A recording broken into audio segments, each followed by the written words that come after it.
In this week's parshat Lech Lecha, we have God saying to Avram, Lech Lecha, get going to the land that I will show you. And he does. He gets his people together. He goes down to the land. He's wandering around trying to find a place for himself to land, and then he has to leave because there's a famine and there's no food, and he has to go down to Egypt in order to get food. So the question is, why does God do this? Why does God have him go to the land just in time to leave again? This reminds me of the Hasidic concept of ratzo v'shov, ebbing and flowing, running and returning. This is the model for spiritual growth within Jewish mysticism that is quite different from what we might be used to, because we live in a capitalistic society where we understand growth as linear. And so we think, okay, we meditate,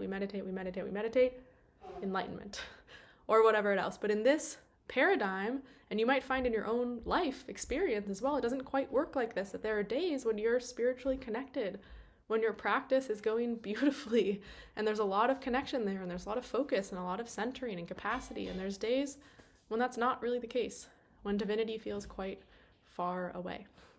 And in fact, this week's parsha reminds us that sometimes you might even hit the promised land. If you've ever had an experience just in life, maybe on retreat, where it's like, this is exactly how I want to be in the world, this level of connection, this level of kindness to within myself and all around me, and connection to divinity, and kind of this felt sense and knowing of oneness, let's do this. And of course it never lasts, because we live in a world of impermanence. And knowing this, having this roadmap of ratzo v'shov, knowing that this is how it works, can help make it a little easier in those moments, can give us some comfort in those moments, knowing that this actually is how it has to be and is supposed to be. And ratzo v'shov, the promise of ratzo v'shov is that even though we are ebbing and flowing, we are moving somewhere. Spiritual growth does happen and can happen. And if you have a mindfulness practice, you know that. You know the kind of cumulative overall effect in time.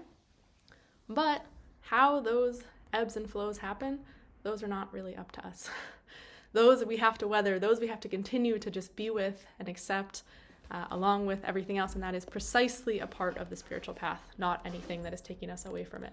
I hope that reminder serves as an inspiration for you this week, and Shabbat Shalom.